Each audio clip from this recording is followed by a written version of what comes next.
considérer aussi comme son enfant, pas esclave comme avant. Aujourd'hui, je me demande pourquoi les gens veulent considérer quelqu'un d'autre comme esclave. Ils me disent non. Et tu peux regarder dans tous les gens que Paul a rencontrés. Et montre-moi un verset. Qu'est-ce que Paul appelle? Est-ce qu'il appelle référence je l'ai dit. Non. Il a montré son amour envers tous. Tout ce qu'il a rencontré. Il a rencontré Philémon, c'était son enfant. Il a rencontré Tychie, c'était son enfant. Oh, Timothée, mon enfant légitime. J'ai rien fait. Onosi, il a rencontré dans sa vieillesse. Regardez qu'est-ce qu'il a parlé de Onosi.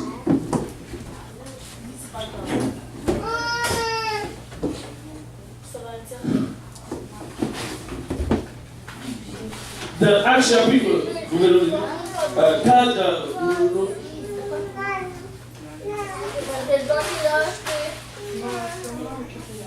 verset 23. Trois compagnons de Paul mentionnés ici envoient la salutation aux Colossiens. Le premier, Aristarque, c'est son compagnon de voyage. Il était à Thessalonique, en Macédoine, et qui partageait d'abord la captivité de Paul. Vous voyez, Aristarque était là lorsque Paul était en captivité. Et nous ne savons pas à quel moment il était joint à la porte. Mais nous trouvons avec lui, à l'Éphèse, lors du tumulte, il est entre cette ville, d'abord dans Actes chapitre 19, verset 29. Puis, lorsque Paul quitte la Grèce et la Macédoine pour se rendre à Jérusalem, Aristarque était là avec lui et d'autres vont avant et attendre la porte. Dans Actes chapitre 20, vous voyez, lorsqu'il a rencontré les proverbes vers les Juifs, lorsqu'il était décidé de partir à Jérusalem, vous voyez, il avait plusieurs missionnaires qui étaient là avec lui. Enfin, on le voit toujours fidèle compagnon de Paul et le suit quand celui-ci prisonnier. Sans bagarre pour voir aussi dans Actes 27, verset 2. Combien cette attaque pour les grands serviteurs de Christ est touchant. Maintenant, il n'est pas moins de voir mentionner ici Marc, neveu ou cousin de Barnabas. C'est pourquoi Barnabas était avec lui. Marc, neveu ou cousin de Barnabas, comme compagnon d'œuvre de l'apôtre Paul. Nous savons que Marc était fils de cette Marie, chez qui les disciples étaient assemblés après les prières pour l'apôtre Pierre, alors qu'il était en prison. Étant mis à mort. Le vrai nom de Marc était Jean. C'est pourquoi on l'appelle Jean-Marc. Marc était un surnom qui prévaut plus tard pour le désigner dans Actes chapitre 12, verset 12. Nous donnons vraiment le Marc, Actes 12, 12. Lors du départ de Barnabas et Paul pour l'œuvre de laquelle l'Esprit Saint les a appelés, Marc les avait accompagnés pour les servir. Mais les difficultés et les appareils de l'œuvre l'avaient bientôt découragé. Il avait abandonné les apôtres pour se retourner à Jérusalem dans Actes chapitre 13. Ça, c'est Marc qui a fait cela. Il a abandonné l'apôtre Paul et Barnabas, maintenant ici. Après avoir réfléchi, il se dirigea vers la maison de Marie, mais les gens surnommés Marc, où beaucoup de personnes étaient réunies. Et c'est ça qu'on trouve le nom de Marc. Maintenant, pourquoi Marc est retourné à Jérusalem? Il avait abandonné les apôtres pour se retourner à Jérusalem dans Actes chapitre 13, verset 5 et verset 13. Lorsque pour une seconde voyage, Barnabas, son parent, veut le prendre avec lui, Paul s'y imposé. C'est pourquoi il y avait tous ces problèmes. Voilà la discussion entre Marc et Paul. Puisque Marc avait abandonné apôtre Paul et Barnabas pour retourner à Jérusalem parce qu'il était là avec eux. Mais à un moment donné, il est revenu d'abord. Mais Paul dit non. Barnabas dit oui, Paul dit non. Là, il y avait une grande discussion entre Barnabas et Paul. Barnabas dit, ok, moi je prends Marc. Paul dit bon, moi je vais prendre Silas. Et les deux apôtres se parlent. Barnabas accompagne Marc et s'en va à Chypre, son pays natal, Actes 15, verset 37. Et nous voyons dans sans doute ici l'influence, les liens naturels chez Barnabas. Ce n'était pas toujours une chose profitable dans le service du Seigneur. Écoute, éviter ces gens d'affaires, ça pourrait causer des divisions, des liens naturels. Oh, c'est ma soeur, c'est ta soeur. Écoute, quand ta soeur a fait quelque chose qui n'est pas dans le Seigneur, tu le traites pareil. Aïe, aïe, aïe, aïe, aïe. C'est ma soeur ou c'est mon frère. Le même frère. Non. Il n'y a pas ça dans le Seigneur. Ton frère, ta soeur a fait quelque chose comme tu devrais donner la sanction aux autres. Tu donnes sanction à ta frère. Pareil. Il n'y a pas de... Et c'est là à causer le problème. Parce que on voit le sens de famille, c'est naturel. Et c'est pourquoi Paul et Barnabas étaient divisés. Cause de Marc. C'est agricole. C'est déjà tout cette heure. Bon, c'est sûr qu'on ne va pas revenir sur ce. Aïe, aïe, aïe. Ok. Bon. On veut juste courir. Je veux juste passer par-dessus ces choses aujourd'hui. Bon, ça c'est. On va terminer. Maintenant, 1 Corinthiens chapitre 4, verset 1-2. Enfin, même verset du sud. Enfin, l'apôtre met la situation finale sur sa propre main. C'était le signe de l'authenticité de ses épîtres. Par le 2.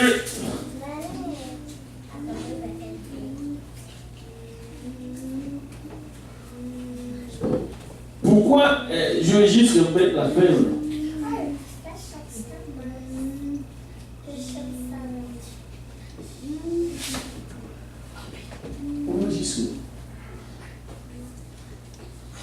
Maintenant, on va ici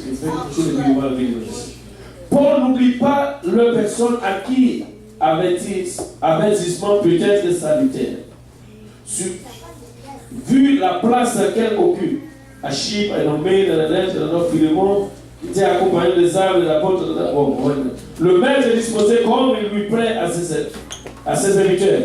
Quoi qu'il ait donne à faire, ils l'ont accompli avec sérieux et dévouement. Pourquoi cet avertissement solennel donné à Chypre? Solennel. Car c'est dans une lettre adressée à l'Assemblée tout entière, il se trouve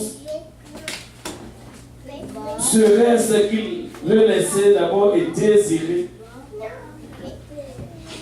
dans son service, ou étant au debout de ce ministère, il avait besoin de se tenir toute sa responsabilité devant l'Assemblée, dans une autre, de l'un ou l'autre cas, car nous voyons ici une parole de Paul assaisonnée de sel.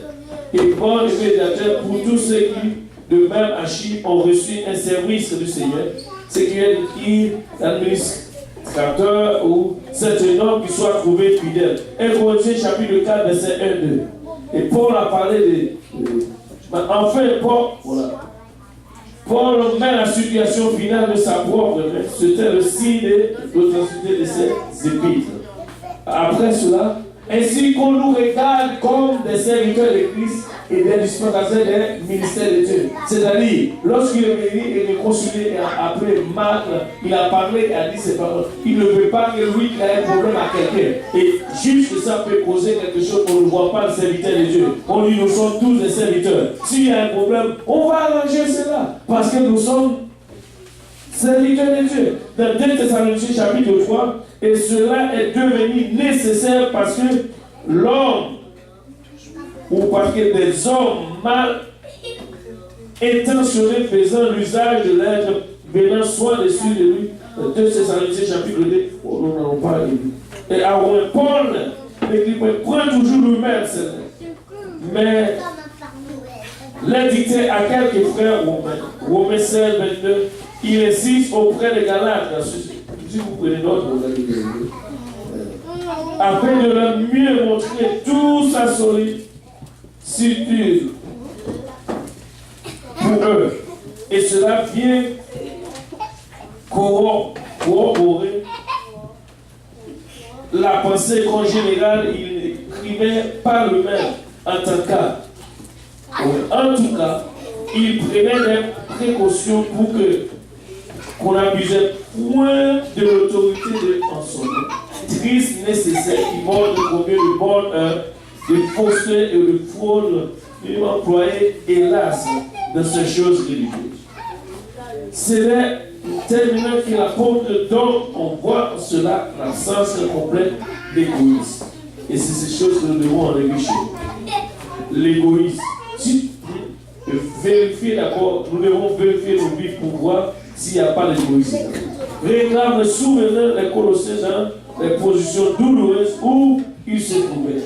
Il n'y a pas une plainte, il souffrait pour le Seigneur, mais il éprouvait dans son cœur si aimant les besoins de sympathie.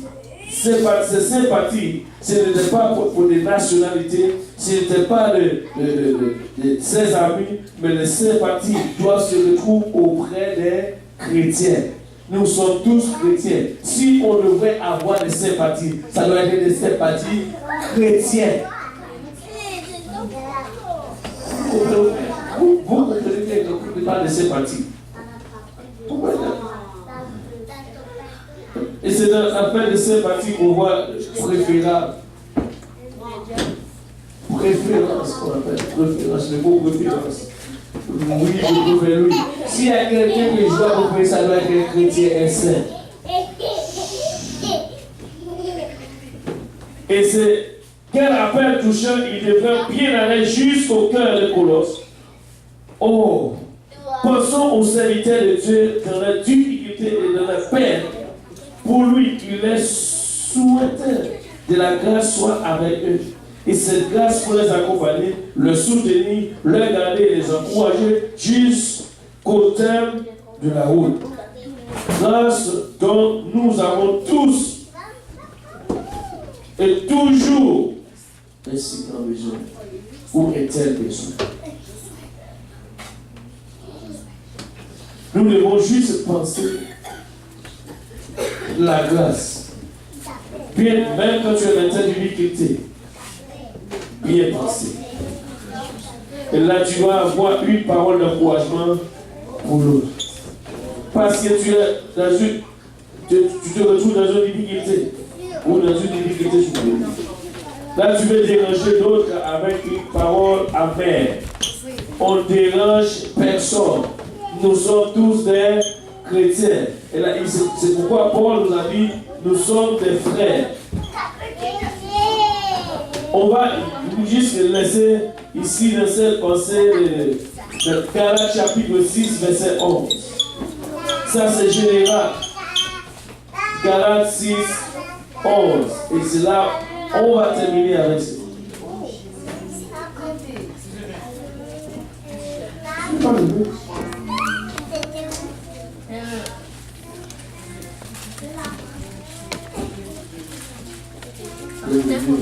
C'est 11 et 12. C'est bien. 10. Tu ne peux pas. Tous ceux qui veulent se rendre agréables selon la chair, vous contraignent à vous faire circoncis uniquement afin que vous n'êtes pas persécutés pour la croix de Christ. Maintenant, est-ce qu'il y a quelqu'un qui a déjà porté le nom de Jésus-Christ ici? Amen. Ou il va t'y arriver quand même une chose. Dès que tu portes le nom de Jésus-Christ, la chose que tu dois faire, c'est porter ta croix. C'est-à-dire tu vas quand même persécuter pour la croix. Et cela peut venir de n'importe qui, n'importe comment, mais tu vas persécuter. Mais une seule chose, va lire d'abord la lettre de Philémon, le premier chapitre, et comprendre vraiment le cœur de Paul vis-à-vis d'une situation qui s'est passée entre Philémon et Onésime. Et qu'est-ce que Paul a dit et comment est-ce que Paul a adressé d'abord la situation à Philémon. Nous devons savoir comment adresser aux autres. Et nous devons, s'il y a quelque chose que nous devons vraiment donner aux chrétiens, c'est le respect mutuel. Le respect mutuel. C'est-à-dire, si tu veux que je te donne le respect, donne-moi aussi le respect. Ça, c'est quelque chose qui va nous aider à grandir et à aller plus loin. Parce que c'est ça que Dieu demande. On donne le respect, c'est mutuel. Ce n'est pas quelque chose qui... Et nous sommes tous des chrétiens. Aujourd'hui, nous allons apprendre à avoir le respect les uns pour les autres. Et tout doit faire d'abord en réciprocité avec la parole de Dieu. C'est pourquoi Dieu nous doit le respect, mais il nous demande aussi de lui respecter sa parole. En se levant tous ensemble aujourd'hui. Aujourd'hui, nous avons pu compris cette leçon, bien qu'il y a plein de choses que nous devons. Je peux citer les versets, mais nous n'avons pas eu le temps. Romains 16, 22. Plein de versets, mais quoi à Dieu, on a pu terminer. Mais souvenez-vous, la prochaine leçon, qui se tiendra au, je ne sais pas, le jeudi qui suit, ça va être la foi dans la suite. Ça veut dire que ta souffrance n'est pas une barrière. Si tu souffres, sache bien, si tu souffres dans la foi, et c'est pourquoi Job a dit, même s'il me tue, je lui ferai. Alléluia. Peut-être, je ne sais pas de quelle situation tu es aujourd'hui. Mais sache bien, ne laisse aucune parole amère sortir de ta bouche. Parce que tu es dans une situation. Ne laisse pas ta situation te montrer comment parler, comment répondre aux gens. Laisse que l'Esprit dirige ta bouche. C'est pourquoi le Saint-Esprit est venu, il veut prendre contrôle de ta langue. Il parle vraiment d'une manière sincère, selon la parole qui vient de Dieu. Élevons tous nos voix aujourd'hui et remercions le Seigneur. Que Dieu nous permette vraiment de rentrer dans un autre niveau et comprendre vraiment, alléluia, quelle charité que nous devons témoigner les uns pour les autres. Alléluia. Et par-dessus de l'amour, c'est bien la charité. Enlève tout égoïsme, égocentrique. Mais n'essaie pas de concentrer sur nous, mais nous allons concentrer sur les saints. Si quand on parle des saints, on va dire les saints, je fais partie des saints, toi tu fais partie des saints, on va concentrer sur les saints. C'est-à-dire nous allons considérer l'église de Dieu comme une église. Ce n'est pas une seule partie. Si nous avons besoin d'avoir une seule partie, ça doit être une seule partie des saints. C'est-à-dire notre responsabilité, c'est d'aimer les gens, c'est d'aimer les chrétiens, c'est d'aller d'abord et former. Alléluia. Et quand les autres viennent, ils voient vraiment un amour de cours ici. Alléluia. Et que nous montre cela, alléluia, selon la parole de Dieu. Et nous voulons voir plus haut le Seigneur et remercier le Seigneur. Alléluia. Père, nous te remercions, Papa, pour cette étude. Papa, merci pour ta parole, Jésus-Christ. Alléluia. Nous n'avons pas vraiment prendre notre responsabilité, Seigneur. Nous ne prenons pas vraiment notre responsabilité, Papa, pour saisir et pour faire ce que tu nous as dit de faire, Papa. Aujourd'hui, Seigneur Jésus-Christ, vis-à-vis de ta parole, Seigneur, nous t'entendre, Papa. Permets que chacun de nous, Seigneur, et que chacun, Seigneur, Papa, saisisse ta parole, Seigneur. Et pénètre dans nos cœurs aujourd'hui, Papa, aide-nous, Seigneur, à faire ce que tu nous as appris à faire, Seigneur. Nous sommes là au service des saints, papa. Nous sommes là pour les autres, Seigneur, pas pour nous personnellement. Papa, alléluia. Détruis, papa, en nous le moi, Seigneur. Enlève le moi, Seigneur, qui nous amène à une dimension où nous permet d'être égoïstes, Seigneur. Mais amène-nous, papa, une autre dimension et nous comprenons les uns les autres, papa, selon la charité, papa. Et garde chacun de nous, Seigneur, que l'Église soit vraiment l'Église, Seigneur. Papa, que cette leçon, papa, alléluia, nous permette de rentrer dans une autre dimension et de conduire, papa, et dirige nos cœurs, papa, non seulement, papa, vers le royaume, mais aide-nous, Seigneur, à avoir un témoignage pour gagner les autres, papa. Et que cette parole, je tombe et change le cœur de chacun de nous, Seigneur. Et qu'elle trouve une place en nous personnellement, qu'elle gère, papa, et qu'elle produit les fruits, Seigneur. Enlève l'égoïsme, papa. Enlève le concentrisme, papa, dans notre vie. Mais donne-nous l'amour, la charité les uns pour les autres, Père. Papa, enlève toutes choses qui nous passent à ta gloire dans notre vie, papa. Que cette église soit prospérée, papa. Fait que ce bâti soit pour, alléluia, les saints, papa. C'est là notre responsabilité, Seigneur. Et encourager les uns les autres et nous permettre, papa, faire le travail. Conduis-nous, Seigneur, chaque jour vers ton trône, Seigneur. Avec chacun de nous, c'est que chaque personne ici sur le terre de la voix, papa. Et que tu les gardes, papa, qui change et dirige le cœur, papa, que tu nous permets, Seigneur, de vivre et suivre ta parole, Seigneur. Mais l'action des grâces et au cœur, papa, bien sûr. Au nom de Jésus, que tout le monde dise au nom de Jésus. Que tout le monde dise au nom de Jésus. Que tout le monde dise au nom de Jésus. Alléluia. Gloire au nom de Jésus. Notre sympathie doit vraiment suivre celle pour une seule vie vers le ciel. Alléluia. Gloire au nom de Jésus-Christ. Que le Seigneur vous bénisse.